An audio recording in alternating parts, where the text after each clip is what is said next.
Hello guys, welcome back to my channel. आपको video के title से ही पता चल गया होगा इस वीडियो में हम क्या पढ़ने वाले हैं। तो रिसेंटली मैंने अभी आपको चैप्टर नंबर 8 पढ़ाया था क्लास 10 की एनसीईआरटी का। वो ख़त्म हो चुका है। अब हम एक नया चैप्टर शुरू करने वाले हैं, चैप्टर नंबर 12, जिसका नाम है एरियाज रिलेटेड टू सर्कल्स। तो इसमें हम करेंगे स्टार्ट एक्सरसाइज 12.1 से। ऑफ कोर्स सी बात है वो। तो इस वीडियो में हम करेंगे क्वेश्चन नंबर 1 एंड 2। आपको 1 अभी स्क्रीन पे दिख रहा होगा। तो बिना किसी देरी के हम शुरू करते हैं। वीडियो शुरू करने से पहले मैं आपको एक चीज़ और बता देती हूँ। कोई भी कॉन्सेप्ट आता है तो वो मैं क्वेश्चन के साथ साथ करवाऊँगी। अगर कोई न्यू टाइप का क्वेश्चन आता है और कोई कॉन्सेप्ट समझाने का है तो पहले मैं वो समझाऊंगी, देन क्वेश्चन करवाऊंगी। तो बिना किसी देरी के शुरू करते हैं अपना क्वेश्चन नंबर 1। तो क्वेश्चन नंबर 1 क्या कहता है? तो क्वेश्चन कहता है the radii of two circles are 19 centimetre and 9 centimetre respectively. दो सर्कल दिए हुए हैं। एक का जो रेडियस है वो 19 सेंटीमीटर है और दूसरे वाले का 9 सेंटीमीटर है। तो मैं यहाँ ड्रॉ कर देती हूँ। एक सर्कल बड़ा है, उसका रेडियस है 19 सेंटीमीटर। दूसरा सर्कल थोड़ा छोटा है, उसका रेडियस है 9 सेंटीमीटर। अब उसने क्या बोला है? Find the radius of the circle which has circumference equal to the sum of the circumferences of the two circle। इसने बोला है रेडियस निकालो उस सर्कल का। तो एक थर्ड सर्कल आ गया यहाँ पे। हमें पूछा है इसका रेडियस। तो इस क्वेश्चन में हमें क्या फाइंड करना है? इस थर्ड सर्कल का रेडियस फाइंड आउट करना है। और हमें गिवन क्या है कि इस सर्कल का सर्कमफेरेंस बराबर है किसके? इन दोनों सर्कल के सर्कमफेरेंस के सम के। तो अकॉर्डिंग टू द क्वेश्चन, अब देखो, स्टेटमेंट लिखने से पहले हम क्वेश्चन को थोड़ा डिवाइड कर देते हैं। अब सर्कमफेरेंस की बात हुई है तो इसका सर्कमफेरेंस क्या होगा? 2πr। इसका सर्कमफेरेंस क्या होगा? 2π19। इसका सर्कमफेरेंस क्या होगा? 2π9। तो इसमें क्या गिवन था कि ये बराबर है इन दोनों के सम के। इट मीन्स इन दोनों को प्लस कर देंगे तो इसके सर्कमफेरेंस के बराबर आएगा। तो यहाँ पे लिख दिया अकॉर्डिंग टू द क्वेश्चन। लेकिन इसको हम डायरेक्ट ऐसे नहीं लिखेंगे। क्यों नहीं लिखेंगे, देखते हैं। 2πr इज इक्वल टू में 2πr1 प्लस 2πr2। पहले हम ऐसे लिखेंगे, देन इसमें वैल्यू डालेंगे। तो हमें तो r की वैल्यू नहीं पता, यहाँ पता है। यहाँ पे r1 क्या है हमारा? 19 प्लस यहाँ पे हमारा r2 क्या है? 9। तो 2π9।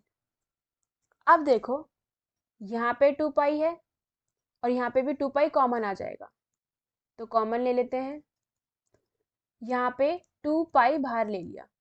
बाहर वही लेते हैं जो दोनों में सेम हो। यहाँ पे भी 2π है और यहाँ पे भी 2π है, इसलिए यहाँ पे 2π बाहर आया है। अब देखो, इसमें 2π बाहर आ गया तो क्या बचा? 19। तो यहाँ लिखेंगे 19।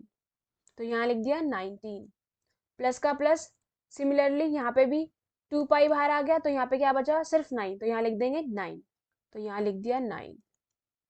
अब देखो, यहाँ पे हम डायरेक्ट भी काट सकते हैं, 2π से 2π, या फिर इसको डिवाइड में ले लो। 2π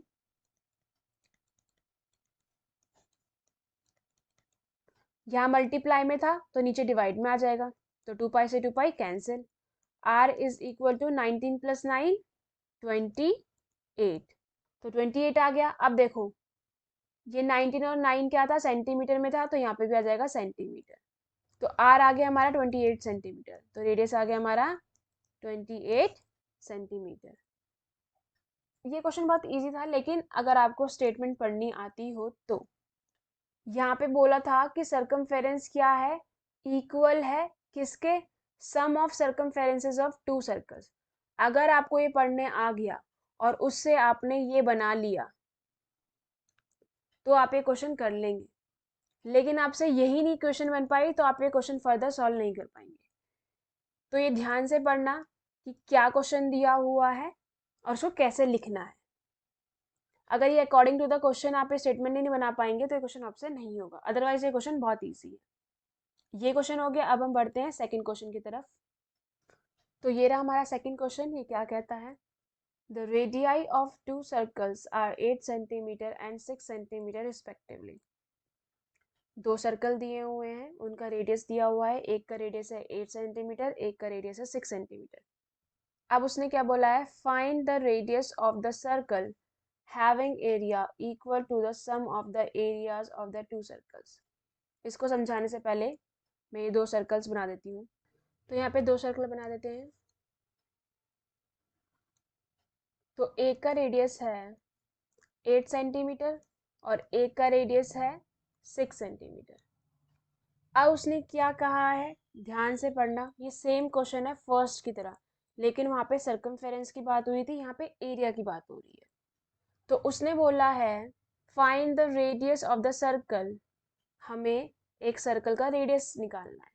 तो सर्कल कौन सा है हमें नहीं पता, तो एक बना देते हैं यूं ही यहाँ पे। तो इसका हमें निकालना है रेडियस।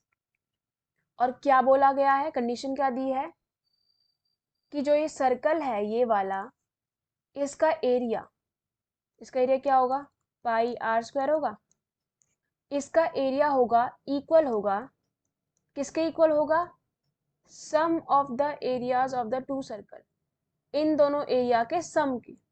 तो इसका एरिया क्या होगा, पाई आर स्क्वायर, इसका एरिया क्या होगा, पाई 6 का स्क्वायर।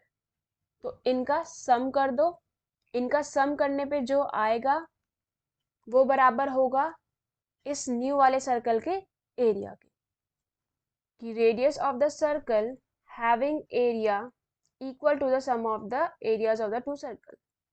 इसमें बोला गया था कि जो इस सर्कल का एरिया है वो बराबर है इन दोनों सर्कल के एरिया के सम का। अब इसका लिखने का तरीका देखते हैं। ये तो मैंने एक आपको रफ बता दिया है आइडिया समझाने के लिए।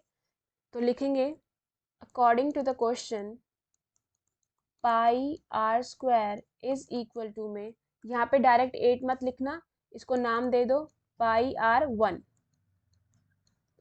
और इस वाले सर्कल के रेडियस का नाम दे दो R2।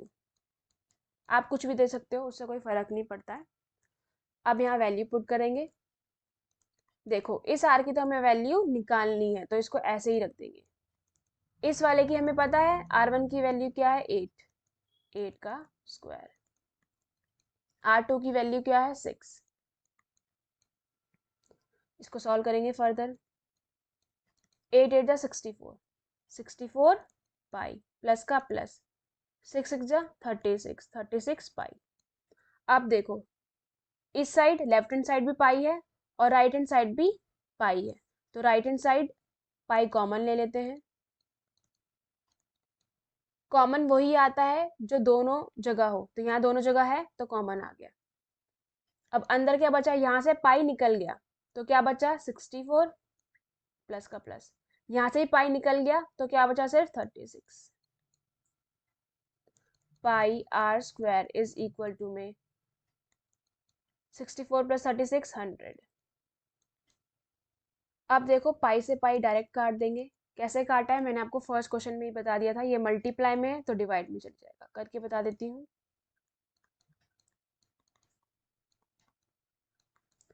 ये मल्टीप्लाई में है तो डिवाइड में चले जाएगा यहाँ पे, तो पाई से पाई कैंसिल आउट। ये करने के बजाय हमने यहाँ पे डायरेक्ट काट लिया, तो आर स्क्वायर की वैल्यू क्या आ गई 100। अब देखो मुझे आर की वैल्यू चाहिए, आर स्क्वायर की नहीं चाहिए, तो क्या करेंगे, इधर भी स्क्वायर बना देंगे। ये हो गया 10 का स्क्वायर, तो इससे ये कैंसिल आउट और आर की वैल्यू क्या आ गई 10। ये क्वेश्चन किस में चल रहा था, सेंटीमीटर में, तो यहाँ पे आ जाएगा सेंटीमीटर। तो आर की वैल्यू आ गई है 10 सेंटीमीटर, तो ये 10 सेंटीमीटर है। फर्स्ट एंड सेकंड क्वेश्चन दोनों सेम थे, वो क्वेश्चन भी इजी था, ये क्वेश्चन भी इजी था। इजी नहीं लगेगा इट मीन्स आपको स्टेटमेंट बनाने में दिक्कत है और आपको उस एरिया में वर्क करना पड़ेगा। तो मैंने आपको दोनों क्वेश्चन करवा दिए, फर्स्ट क्वेश्चन भी करा दिया और सेकंड क्वेश्चन भी करवा दिया। अगर आपको ये वीडियो पसंद आता है प्लीज़ वीडियो को लाइक करना और चैनल को सब्सक्राइब करना तो बिल्कुल बिल्कुल मत भूलना। तो इस वीडियो में इतना ही। अब मैं आपको मिलूंगी नेक्स्ट वीडियो में। आई होप आपको सब कुछ समझ आ गया होगा। Thanks for watching.